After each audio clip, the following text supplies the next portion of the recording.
What's happening? It's Brent Axe here. We're live on the Syracuse Orange Basketball Facebook page, and we are coming off a Syracuse win tonight in Boston. Well, you pack your car. I got what's that great commercial that's out there now? That's Smart Pack, right? Out there in Boston.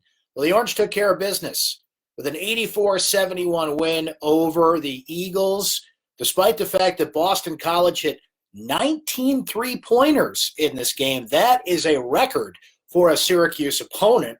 And that's a Boston College team, by the way, that started the first game in this matchup earlier this season in the Carrier Dome. 0 of 18 from three-point range. Ended up 6 of 30 from three-point range. Not tonight. The Eagles 19 of 42 and still lose by a final score of 84-71. We are here thanks to our friends at Krause Health. Thanks for coming by here live, getting those comments, and I will react to you guys coming up here shortly. Tell us where you're watching from tonight. I always enjoy seeing where you're chiming in from.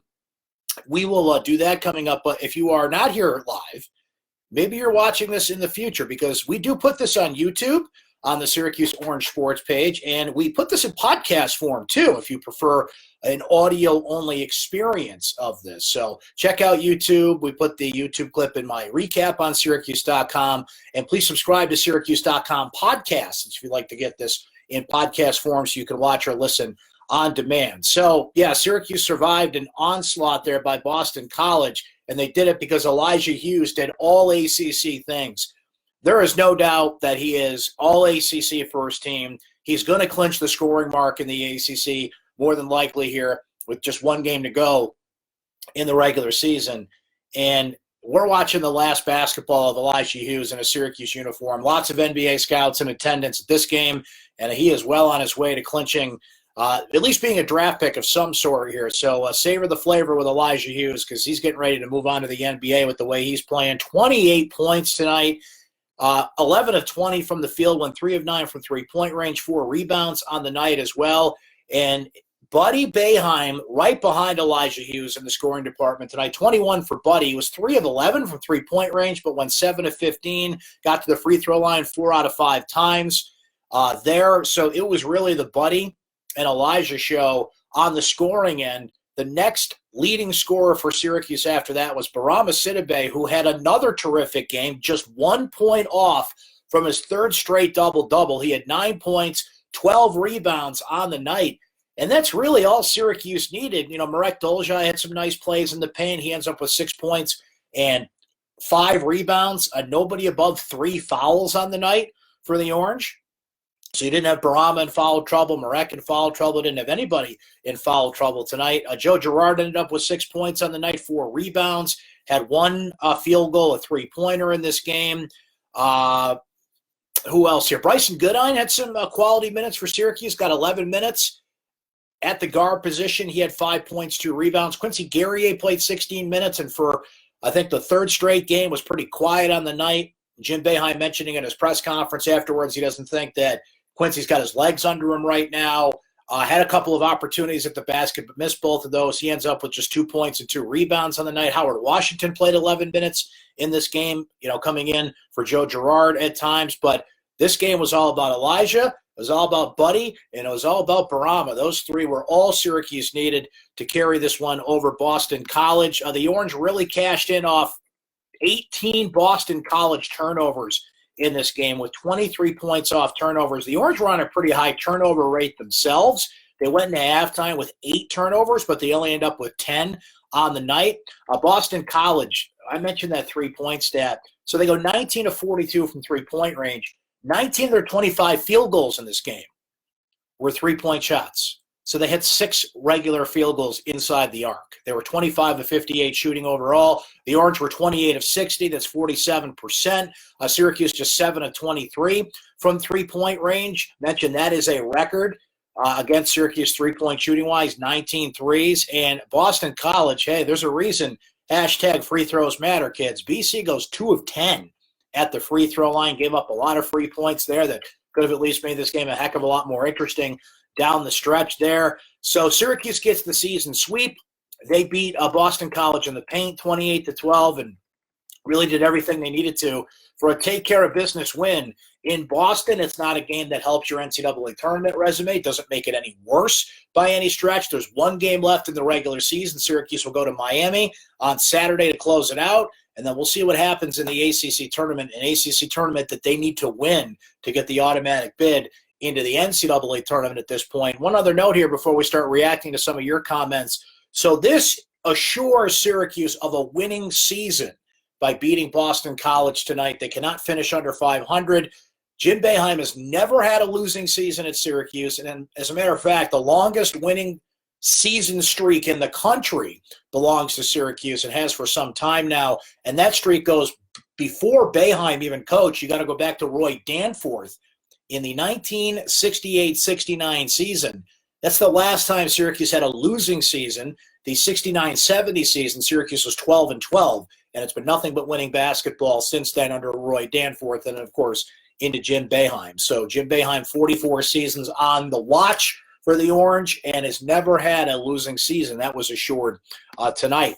And there were times, frankly, earlier in the year when that streak looked to be in jeopardy, and they kind of did the math on some things, but at the very least, no matter where this finishes, NIT or where Syracuse is heading, they will not have a losing season. So they got that going for them, which is nice. What's happening, everybody? Blake is in Houston.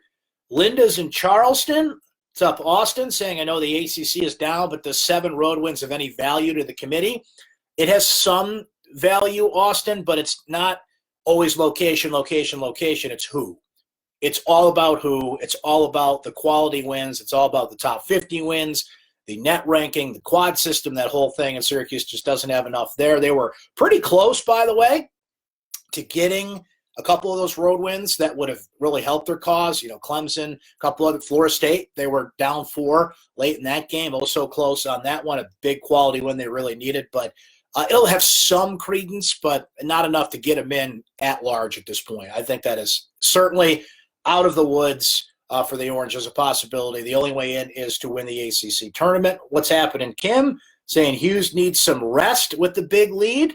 Yeah, I believe, I'll double check myself while we're yakking about it here. I think he played all 40 minutes of this game. 39, so that was close. Played 39 minutes of this game. Antonio says Corey Alexander talks too much. I'm not a fan of Corey Alexander myself. I wonder if he's changed his opinion, by the way, about Elijah Hughes being on the all first-team ACC squad. Like, you don't have Elijah Hughes on that thing, I can't help you. I don't know what game you've been watching, and he's done quite a bit of Syracuse basketball this season. Julie's in Southern Indiana saying, great job, Hughes. Jim saying, hope Dolezaj is okay. From what we understand, he's okay. Seems like Dolezaj gets hurt in every game, right? That guy he takes a pounding game in and game out, but everything seems to be okay. Syracuse doesn't play again until Saturday, so nothing serious there that we know of at this point, but we'll keep an eye on it, of course. From Dayton, Ohio, there's Jamie. Ed's in Blue Ridge, Georgia. Nice win for the Orange, but continued about the defense on the three-point line. Yeah, it has been a problem all year for Syracuse. This is just not a typical Syracuse defensive team. It's the main reason I think they're not going to be an at-large team to the tournament. If they get to the tournament by winning the ACC tournament, then great. But what gives Syracuse an edge in these tournaments, more the NCAA than the ACC, because plenty of ACC teams have seen the zone, is preparing for the zone, the mental edge that gives you, preparing for it, and just not being able to adjust to it in game. But Syracuse is short at the top of the zone with Girard. Buddy's just not a consistent defender. And you got guys like Guerrier, even Bourama, Marek at times that, struggle on the interior. This is not a sharp zone in terms of movement, and certainly getting the three-point shooters has been a major, major problem. We mentioned the top of the zone, they're just not as big and just not as athletic and just not as good, frankly, as some. Think of the top of the zone we've seen when Syracuse has had really good teams and had strong runs in the tournament, the 2013 Final Four, the 2016 Final Four. This team just doesn't have it. So certainly they know what they've got to put at the top of the list to improve on going into next year. Dan saying that three-point defense needs to improve to win the ACC tournament. Dan saying congratulations to Coach Boeheim. People from all over, Florida, Indiana, Georgia, but Iris is right here in Syracuse. Austin saying, Brent, why do you think for the second straight year Syracuse has been much better on the road than at home? That is a terrific question, Austin, and I wish I had the answer to it. They were 11-7 at the Dome this year. They've been much better on the road. I mentioned the games they almost pulled off on the road. Tonight wasn't really a road game, to be honest with you. Syracuse fans took over the place. Now, Boston College students were on spring break this week. The Boston College students don't really pack that place. I mean, think about it in Boston right now. I mean, Boston is a rabid pro sports city as it is, but the Boston Bruins might win the Stanley Cup. The Red Sox are the Red Sox. They're always talked about a lot, but they're kind of embroiled in controversy. Major League Baseball is going to rule on their punishment pretty soon. The Celtics are a good team and a contender in the East. The Patriots are already a big topic of discussion, but where's Tom Brady going to go? We thought we found out when he was at the Dome on Saturday, right? Julian Edelman saying he's coming back, he's coming back. So for Boston College to even be on the radar in that city is an uphill battle. When they're a losing team like this, when the students are out of town, there's nothing. There's no buzz whatsoever. Syracuse fans took over the place. But, Austin, I wish I had an answer for you there. I really don't know. I don't know what it is about this team. They go on the road. They're more comfortable. I don't know if they're feeling extra pressure at home for some reason. They played some good teams at home this year, but, that's something worth looking into because it is the second consecutive year that has happened. Syracuse lost a bunch at home last year as well. Kathleen saying, Sidibe, woohoo. Listen, Bourama has been just a different player the past 3 games. He's attacking the basket. Once again, stayed out of foul trouble tonight. 12 rebounds. They didn't need him to score offensively, but when he went on that string in the second half, offensive rebound score, dunk, getting the great pass from Doljai to go after it. He's just playing the game.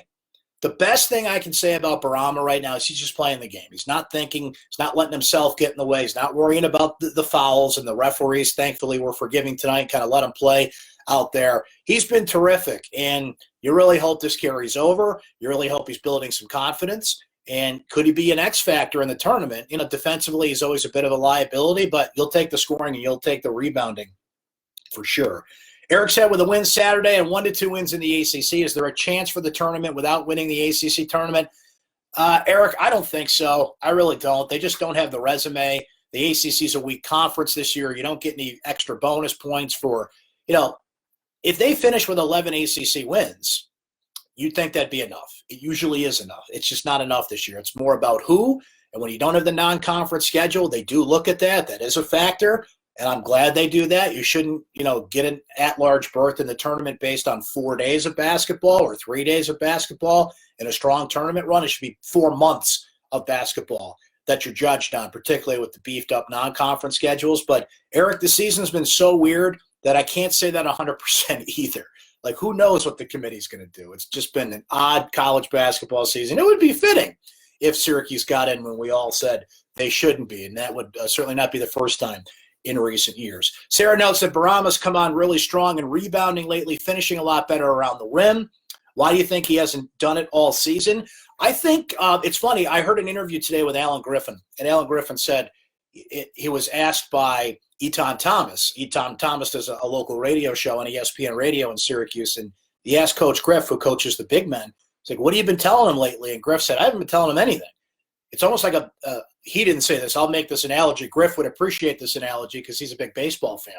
It's like when a pitcher's throwing a no-hitter, you just don't say anything. You just kind of let them do their thing. I think his head was getting in the way a lot. I think he was worrying about catching the ball, positioning. I think he was facing a lot of great players, like Syracuse played Luka Garza, who could be the player of the year in college basketball from Iowa. A lot of good big men, Sarah. I think he just got overwhelmed.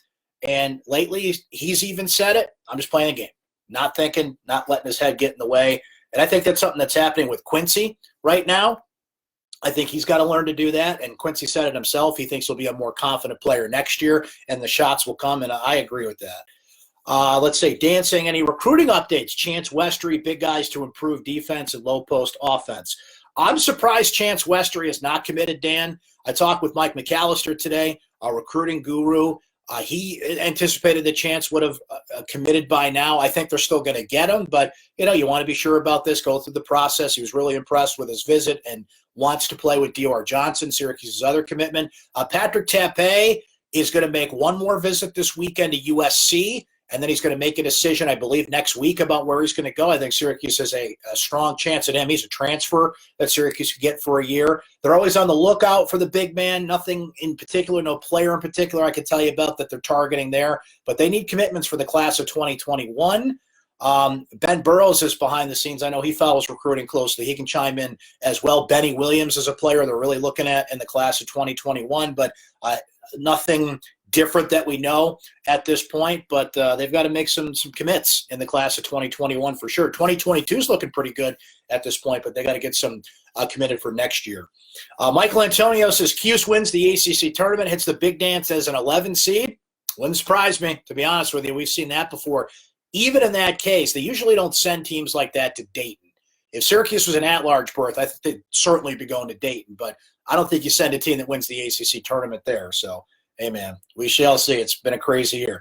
Josh is out in Boulder, Colorado. Been to Colorado many times, Josh. Frisco. Shout out to Frisco, where my sister-in-law lives. Rob says, I know Gerard's a freshman, but I feel like that Syracuse needs more from him. What he's excited about his future, he's in a comfort zone. Whatever that may be, he hasn't had that consistency as of late. He could be an X factor in the ACC tournament when it comes to a deep run to possibly salvage our NCAA tournament chances. That aside, Christian does an amazing job moving the ball, creating shots against the zone. In a lot of ways, it's similar to what Roy Williams and Carolina did against Syracuse. Rob, great comment as always. Yeah, BC had 23 assists on their, 25 field goals tonight. They did copy North Carolina in a lot of ways. The interesting thing about BC is they were missing 3 key players in this game tonight and still put up 19 three-pointers. Still, they didn't have a Cole Anthony like North Carolina did, but still did some damage on this. So Nick Popovich was out, and I think that could have made a difference inside. He's a guy that coming into tonight's game, and BC's last 8 games have been averaging 10 points, 5 rebounds, and 2 steals per game. I think he would have made a difference certainly on Bourama inside. The other players that Boston College were missing tonight were Jarius and Jared Hamilton, the brothers in the BC lineup, each of them out with a leg injury at this point. So without those 3 players, Boston College was missing about 15 points from its lineup, and they lost by 13. So that makes a difference in that case for sure. Darren says, stop shooting so many threes when – I'm sorry, I lost your comment there for a sec, Darren. Stop shooting so many threes when you're scoring at will in the lane. Yeah, I was surprised they got away from Marek a little bit because he was putting on some nice moves in the paint. I thought he could have had a much stronger offensive game had they go to him. There were probably 4 or 5 threes that they shouldn't have taken in this game, but they scored enough in the paint for sure to make up for it, especially Elijah Hughes. I mean, I feel like we just take Elijah Hughes for granted at this point. He did everything in this game. Hit a couple of threes from the paint. Drove to the hoop. One of the threes he hit was from the logo. He hit that one from Natick, Massachusetts at that point. Like, Hughes is just an all-world player. He's going to the NBA next year. He is first-team All-ACC, leading scorer in the ACC, one of the best players in the country. It's a joke that he's not on some of the lists for Player of the Year in college basketball. I know he wouldn't get it over some of the bigger players in the sport at this point, but he at least deserves the nod, the recognition of carrying a team. And I know that Syracuse is not one of the top-level teams in the ACC, but you don't always have to give it to, a player at a top-level school. It's all the player itself and judging the individual, and he's been one of the best players in the country this year. There's Jermaine. What's up, buddy? Says North Carolina not going to the tournament. That's a shocker, first time in years. They'll be fine. They've got 4 McDonald's All-Americans coming in next year. Cole Anthony will certainly be moving on to the NBA, but I don't feel bad for old Roy down there. They're going to be just fine. Oh, good plug from Benny Burrows. Talked to Patrick Tappe, the Columbia potential transfer, and we'll be seeing a story about that on Thursday on syracuse.com. There you go, Benny. A little promotion of something coming. Josh says that Syracuse is a good balanced team. Joe says we could have a great team next year if Hughes comes back. Certainly agree with that, but Hughes is not coming back. He gone, and he would be wise. Not only be gone based on his stock, where he fits, his pro game, the things that are seen as a weakness, I think, are very workable at the next level. The biggest thing is the consistency in his shot. But once you really focus on your game, you work with a shooting coach, you work with pros, you go through the combine, you're working full-time on your game. That's the thing that comes around the quickest. And he's got the form. He's got the shot for it. It's just the consistency and finding it all over the court and rounding out his form in that sense. And when you have nothing but time to work on it, which he will when he leaves school, he'll be fine, redshirt junior, but 22 years old. coming up here, so I wouldn't blame him if he wanted to leave as well at that point. Rob noting I'd love to see Hughes come back next year, but he is pro-ready, end of story. He is. There's not a lot of weaknesses in his game, and if so, they're very workable. They're not deal breakers by any sense. If you talk to scouts, and I've talked to a bunch just throughout the year, and some that I text and keep in touch with, because there's always that one Syracuse guy, sometimes two, that's in the conversation for the draft. A bunch that I've talked to said, if he's on the board when we pick in the second round, I will tell my general manager to pick him. Like, they've said that about Hughes. He's that kind of player. With a good workout season, he could end up in the first round. He could end up late first round. I wouldn't predict that at this point, but sometimes these guys go through these workouts. They have a good showing at the NBA Combine in Chicago, and lo and behold, they end up at the end of the first round. I've seen a couple of mocks already put in there, respected guys, by the way, that do these mock drafts, not some random NBA mock draft you found because you Googled it. No, guys that put in the work, that travel, that talk to scouts, that have connections in the league, have put him late first round, and well-deserved for Hughes at that point. So enjoy him while he lasts, because he is certainly heading to the NBA. Blake with a good question. How do you think Carey and Braswell fit in next year? Carey's another question mark, frankly, because I think he sees the writing on the wall. You got Kadari Richmond coming in. You've got Syracuse heavily recruiting the guard position. You can never have enough guards. I would rather see Carey run the point and Joe switch over to the two. Obviously, Buddy's coming back next year as well, so that's kind of a crowded backcourt at this point. I think Jalen, I'm just speculating here. I have no inside info on this, but I think he's going to look. I think he could transfer. I think he's a potential candidate for that. Braswell is somebody we forgot about and was starting to come around. His three-point shot is great. He's a good defender. He's got to get time in the zone and get into that rhythm, and that's the thing he really missed out on. He had kind of that weird lower body leg injury thing that he couldn't get over. So it'll be interesting to see where he fits next year, but Syracuse needs that big presence inside. They need another big man, and they certainly missed him. So I think he's got every opportunity to work his way in the lineup, Blake, but if I had to make a prediction, I don't think Carey's going to be back next year. And that's just me spitballing. That's just kind of doing the math and looking at this situation. He's more of a pure point guard than Girard is, but he's one of those guys you could see. Remember the short leash comment? Jeez, time flies when you're having fun. That was like 4 months ago. But he certainly did have the not have the patience of the head coach. I will put it that way, where Joe seems to have a bit more of it, though. Joe got pulled tonight for Howard Washington Jr. for making some mistakes, some turnovers. Joe's been kind of quiet on the offensive end. Somebody made the comment earlier that he could be a real sleeper. I think it was our guy Rob, that he could be a real sleeper in the ACC tournament. If you're going to win a tournament, okay, if you're going to win 4 games in a row, and that means you're going to get some quad one opportunities. You're going to play some of the top-level teams in the ACC. Once you get into Thursday and Friday, teams that had byes and didn't have as tough of a road, I should say, to advance in the ACC tournament, you're going to need three-point shooting. Like, you don't have a choice. You win all these games with a balanced offensive attack, but there's 1 or 2 you got to sneak out because you hit 10 to 12 three-pointers. And Syracuse they've not matched what we saw earlier in the season. I don't think Syracuse has hit, Ben, you can correct me if I'm wrong, I don't think Syracuse has hit double digits in threes since I think they've only done it once in ACC play. I'd have to, root through the box scores. I think that Virginia game on January 11th when they went bananas from the three-point line, I'm pretty sure that's the last time they got into double digits hitting threes. If not, it's only once or twice since that Virginia game. If you're going to win the ACC tournament, there's going to be 2 games where you've got to do that, and Girard certainly is the key there. Rob saying any of our big men tempted to transfer out if Syracuse gets Tepe from Columbia. Sidibe has come on nicely lately, so I think he'll stay put. Where does that leave John Bolajak, another name to throw in the mix there, who redshirted this year? And I'll tell you, in warm-ups, from practice stories that we've heard about, John Bull can hit the shot. Real athletic guys is really going to push for time and push for an opportunity next year. I don't think anybody would transfer, though, because Tepe's a one-year guy. He's a one-year player at the grad transfer role. So I don't think we would see that, but I feel like there's 1 or 2 transfers every year no matter what. So something to keep an eye on. Joe goes Carey at the point, JG3 the 2, Buddy at the 3. Maybe, perhaps, but he's got to play better defense if he wants to play the 3. I think that's the problem with that. Thank you, Ben, for checking on that. Virginia, January 11th, and that game when Syracuse just went nuts and took that thing to overtime. That's the last one where they got double digits in 3s. All right, we'll end on that note tonight.